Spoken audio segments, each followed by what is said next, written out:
하나님께서 이스라엘 백성들을 사랑하시고 그들을 택하시고 그들을 번성하게 하시고 복을 주셨습니다. 그들에게 복을 주신 것은 그들이 다른 어떤 민족이나 나라들보다 커서가 아니고 그들이 유달리 의롭고 뛰어나서가 아니고 똑똑해서도 아닙니다. 하나님의 섭리 안에서 아브라함을 택하시고 또 그에게 후손들을 통한 번영을 약속하시고 그 안에서 하나님의 작정하신 은혜의 연속성 속에서 그들을 통하여서 하나님의 의를 이루시고 또 그들을 제사장 나라로 삼으셔서 천한 만민이 하나님을 경외함으로써 의와 공도를 행하게 하기 위함으로 그들을 먼저 택하신 것이죠. 그렇기 때문에 그들에게는 택함의 은혜도 있지만 또 책임도 따르는 겁니다. 율법이 주어져 있고 제사 제도가 주어져 있고 그것을 통해서 우상과 허탄한 것들에 마음을 뺏기지 않고 또 인간이나 어떤 인격적 관계성을 수단화하지 않고 또 서로 돌아보아서 형제됨을 이루고 또 약하고 가난하고 헐벗은 자들을 불쌍히 여기고 이런 모세의 율법에 부합되는 믿음의 삶, 하나님의 형상을 따라 창조된 인간들을 서로 존중히 여기고 또 그 안에서 하나님을 경외함을 드러내는 삶으로 그들을 인도하시고 쓰신 것이죠. 그런데 그들은 줄곧 번영주의에 빠지고 또 세속의 물결에 휩쓸리고 또 세상의 문화 속에 어떤 종교적인 우상 숭배와 어떤 문화적인 가치들을 그들의 탐욕과 욕심의 기제 속에 받아들이게 됩니다. 그러므로 말미암아 하나님의 징계를 받게 되고 그 연속성 속에서 선지자들을 통해서 지적하고 징계하시고 기회를 주셨지만 결국엔 그 고집으로 말미암아 분단된 나라 속에서 북왕국 이스라엘이 멸망하게 되고 남유다도 결국엔 바벨론에 의해서 거의 멸망할 지경에 이르게 되죠. 하나님께서 아브라함과 다윗의 언약의 연속성 속에서 그들을 붙들어 주시고 긍휼을 베풀어 주지 않으셨다면 아마 다 멸망할 수밖에 없었을 것입니다. 그런데 그럼에도 불구하고 하나님께서 은혜를 베푸셨고 남은 자들 가운데 하나님을 경외한 자들을 통하여서 하나님의 일을 이루어 가신 것이죠. 오늘 우리가 함께 읽은 이 다니엘서 1장의 내용에 보면 이 다니엘과 세 친구들은 느부갓네살 왕에 의해서 바벨론으로 잡혀간 자들로서 등장을 합니다. 하나님을 경외하고 하나님의 선민이라는 자부심 속에 살아가야 될 터인데 그들의 시대에 슬픔과 힘겨운 일이 닥치게 된 것이죠. 하나님께서 1장 2절에 얘기하셨듯이 이 느부갓네살에게 성전의 기물 얼마와 또 왕과 여러 가지 것들을 다 넘겨주셨다라고 되어 있습니다. 하나님의 주권적 통치 속에서 그렇게 아끼고 사랑하고 긍휼을 베풀던 이스라엘 유다를 하나님의 징계 일환으로서 이방 왕에게 내어주셨다라는 것이죠.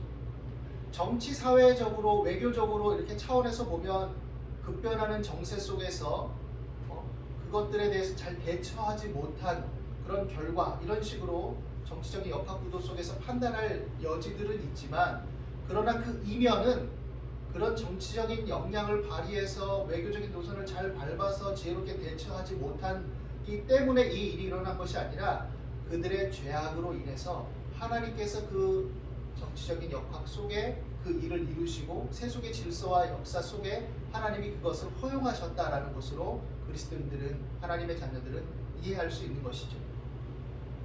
다니엘과 그 친구들은 느부갓네살 왕에 의해서 이제 바벨론의 포로로 잡혀가게 되고 거기서 특별히 그들은 어느 정도 구별된 자들로서 향후 이 바벨론의 우호적인 친바벨론적인 인사들로서 어떤 영향력을 발휘하고 또 왕의 쓰임에 적합하게 하기 위해서 교육을 받게 됩니다. 이 왕은 좀 똑똑하고 괜찮은 친구들을 선별하게 하였고 또 그들에게 3년 동안 여러 언어와 그 갈대아 사람의 학문과 언어를 가르치고 또 그로 인해서 왕을 잘 모실 수 있도록 그런 일들을 추진하고 있었던 것이죠. 그런데 이런 정황 속에 다니엘은 뜻을 정합니다.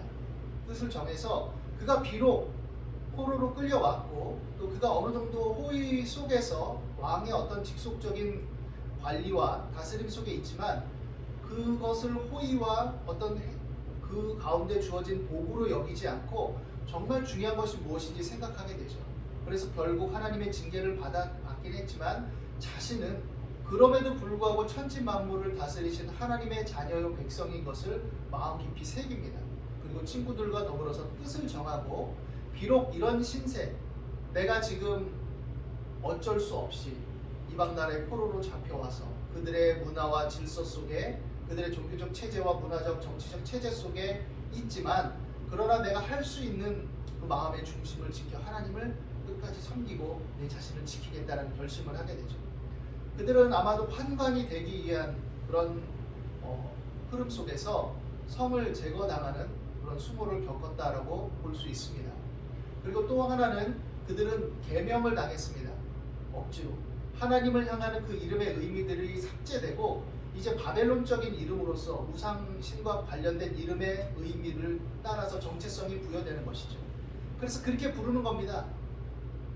그리고 그들에게는 이제 왕의 음식과 포도주가 하사되죠. 그들에게는 그렇게 잘 먹고 잘 있으면서 갈대아인의 학문과 언어를 잘 익히고 여러 가지 것들을 익혀서 왕을 잘 섬길 수 있는 유능한 사람들이 돼야 될 과제가 주어진 것이죠. 그런데 다니엘과 그 친구들은 자신들을 더럽히지 않을 것이라고 결심합니다. 그래서 환관장에게 구하고 그 감독에게 구하죠. 나는 이 음식을 먹을 수 없습니다. 그러니 이 음식은 나를 더럽히게 되는 것입니다. 이렇게 말합니다. 무엇 때문에 더럽힌다고 했을까요? 왕의 음식에 대해서 단호하게 저항했을까요? 사실 왕이 먹는 음식을 동일하게 먹도록 하사한다는 것은 좋은 음식을 먹는다는 것이고 좋은 양분을 공급받는다는 것이고 호의를 입었다는 뜻인데 그럼에도 불구하고 저항하는 모습을 봅니다. 그 이유를 여러 각도에서 생각해 볼 수 있죠. 먼저는 모세의 율법을 따라 자신을 더럽히지 않으려고 판단한 겁니다. 구약에서 주로 이 윤리적 또 예식적 더럽힘을 의미하는 단어를 자신을 더럽히지 않는다는 1장 8절의 말씀에 원어적으로 보면 사용하고 있는데 이 바벨론인들은 돼지고기를 먹었습니다. 돼지고기. 그러니까 율법의 의례에 의하면 이 돼지고기를 먹는 것이 부정하고 부정한 짐승으로 취급되는데 그렇기 때문에 그것을 통해서 율법적인 어떤 음식의 제의적 의식을 통해 자신들의 어떤 구별성을 확보하고 또 하나님의 백성으로서의 정체성을 어떤 음식과 제도 속에서 구별하는 어떤 그런 관습 속에 있었는데 그것들을 깰 수 없다는 것이죠. 유대인의 정체성을. 그럼으로써 자신을 더럽히지 않으려는 그런 결심을 드러낸 것이다라고 볼 수도 있습니다. 또 한편으로는 정치적인 이유 속에서 그렇게 생각할 수도 있어요. 음식을 먹는다는 것은 왕이 하사하는 음식을 기꺼이 받아 먹는다는 것은 그와의 주종 관계를 인정하고 그에게 나의 어떤 생명력을 공급받기 때문에 내가 그에게 충성해야 된다는 어떤 도식이 성립이 되는 것이죠. 그래서 그것을 거부하는 어떤 내적 정치적 결심의 일환으로서 그렇게 했다라고 볼 수도 있죠. 세 번째로는 자신들을 붙드시는 이는 하나님이심을 드러내기 위해서 그 신앙적 결단 속에 행했다고 볼 수 있습니다. 느부갓네살의 지배하에 있는 건 맞지만 그러나 자신들의 존재됨과 그 생명력의 근원은 철저하게 하나님이심을 천명하고 드러내기 위한 신앙적 의도와 결의 속에서 그 음식을 한편으로는 우상 제의에 참석했을 그런 음식을 내가 거부하겠다라는 것을 단호하게 보여주고 있다라고 생각할 수 있는 것이죠. 그런데 생각해 보십시오. 내가 그 나라에서 어떤 주도권을 가지고 있는 사람도 아니고 또 그것이 왕이 하사한 것이고 어떻게 보면 이렇게 절대 왕권과 같은 시대 속에서 그것을 거부한다는 것은 쉬운 일이 아닙니다. 그렇지만 자신의 신앙적인 정체성과 신앙적 태도와 관련돼 있었기 때문에 그것을 거스리는 것은 하나님을 경외하는 삶의 도를 내가 구부러뜨리고 타협하는 것으로 귀결될 수 있다는 판단 속에서 다니엘과 친구들은 결단을 하고 하나님의 은혜를 구하며 기도하면서 도움을 요청하죠. 하나님께서 환관장과 그 감독에게 은혜를 입도록 하십니다. 어떻게 보면 무리하고 힘겨운 부탁일 수 있었는데 예의 바르고 진지한 태도 속에서 그가 자신의 어떤 결의를 가지고 얘기했을 때 하나님이 그들의 마음을 만지시고 역사하신 것이죠. 그래서 열흘 동안 시험해 본 겁니다. 다니엘과 친구들은 그것을 제의한 거죠. 그냥 무턱대고 무식하게 무조건 안 먹어라고 저항하고 막 금식하고 항쟁을 일으키듯이 그런 게 아니라 차분하게 합리적으로 의견을 표명한 거죠. 그러니까 그것에 대해서 열흘 동안 시험할 어떤 기회가 주어집니다. 그리고 과연 열흘이 지난 후에 봤는데 과연 하나님의 돌보심과 은혜를 힘입어서 다니엘과 친구들이 더 윤택하고 더 좋아 보였죠. 그래서 그 감독하는 사람이 그들에게는 채식만을 하사합니다. 다니엘과 친구들이 채식주의라서 그런 것이 아니라 그 음식이 제사에 참여함과 이방 왕의 어떤 주권을 인정함과 또 율법의 의례들을 어김과 관련이 있다는 판단 속에 우리가 추정하건대 그렇게 한 것이기 때문에 하나님이 그들의 올바른 결단 속에 은혜를 베풀어 주시는 것이죠. 그리고 그로 인해서 그들은 그 마음을 지키면서 하나님을 향해 나갈 수 있게 된 거죠. 그들이 바꿀 수 없는 것도 있습니다. 일단은 하나님이 역사의 어떤 주권 속에서 그 바벨론의 강성함을 허락하셨기 때문에 그들이 지배를 받고 포로로 끌려간 이 사실은 변함이 없어요. 그건 어쩔 수 없는 일입니다. 그리고 그들이 원치 않는 창시계명을 당해서 내 정체성은 나는 하나님을 경외하는 자고 하나님과 같은 자 누군가라고 믿고 따르는 자임에도 불구하고 내 이름이 이방신의 이름과 결탁돼서 불려지는 것이죠. 그렇게 불리는 것이죠. 그러나 자신들의 마음은 그것을 거부하고 있는 그런 믿음의 절개를 그 중심 속에 지키고 있는 것입니다. 그리고 주어진 학문들을 공부해야 됩니다. 내가 원치 않는 학문.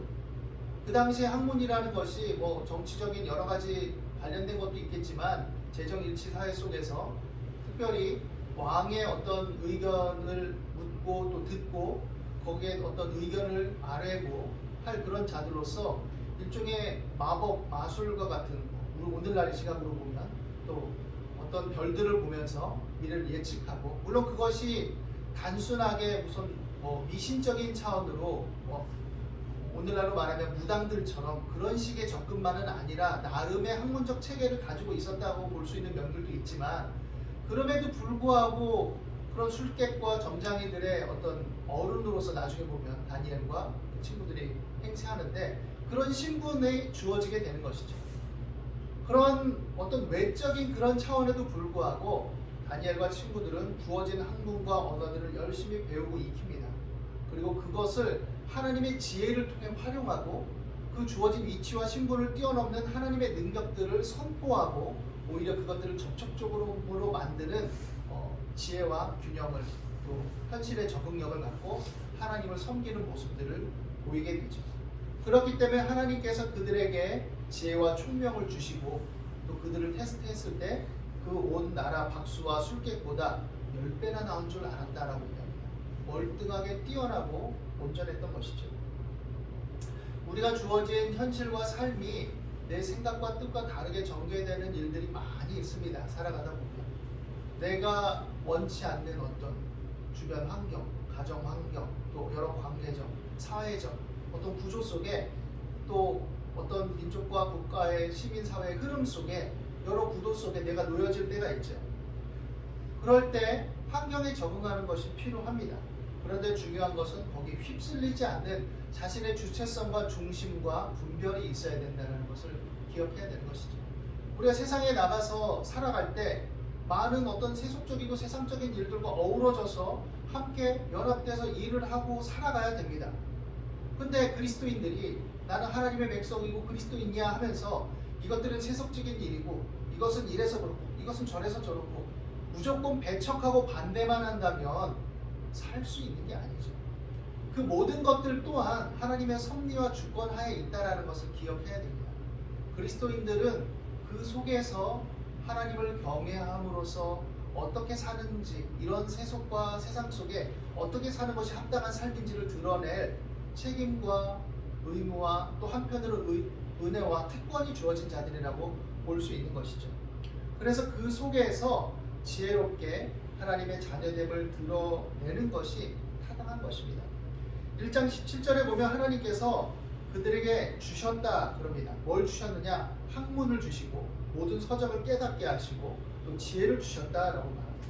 지식과 지혜와 또 이해력을 주신 것이죠. 그리고 그것을 통해서 그들은 하나님의 영광을 드러낸 것이죠.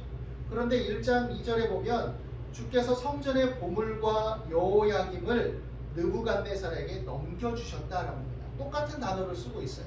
다니엘과 세 친구들에게 주셨다라는 그 주셨다라는 단어와 또 느부갓네살에게 하나님의 백성의 어떤 것들을 하나님의 성전 기물과 그 왕을 넘겨주셨다라고 똑같이 얘기합니다.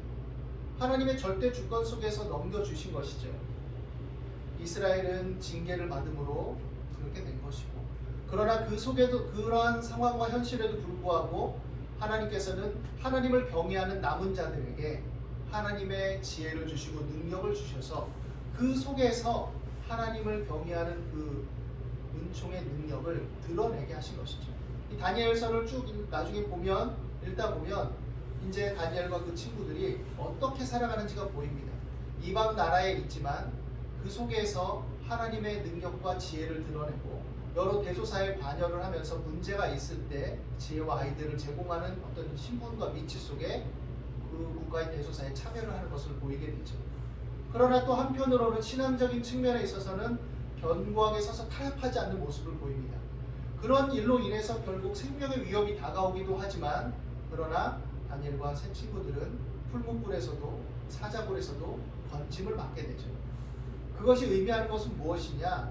우리가 모든 사람들과 더불어 살고 또 여러 이 세상의 이해 구도 속에서 여러 학문들, 지식들, 정보들을 익히면서 거기에 어우러져 살지만, 그럼에도 불구하고 그 속에서 우리에게 요구되는 것은 선을 행하는 것이고 하나님의 자녀됨을 드러내는 것이지, 불필요한 배척과 대립과 싸움을 위해서 살아가는 존재가 아니다라는 것이죠. 그리고 그렇게 살아갈 때 하나님의 지혜와 능력을 힘입고 열매 맺게 되는 것입니다. 세상을 바라보는 시각을 우리가 폭넓게 가져야 됩니다. 폭넓게. 그리고 그 안에서 하나님의 지혜, 하나님의 사랑을 봐야 됩니다.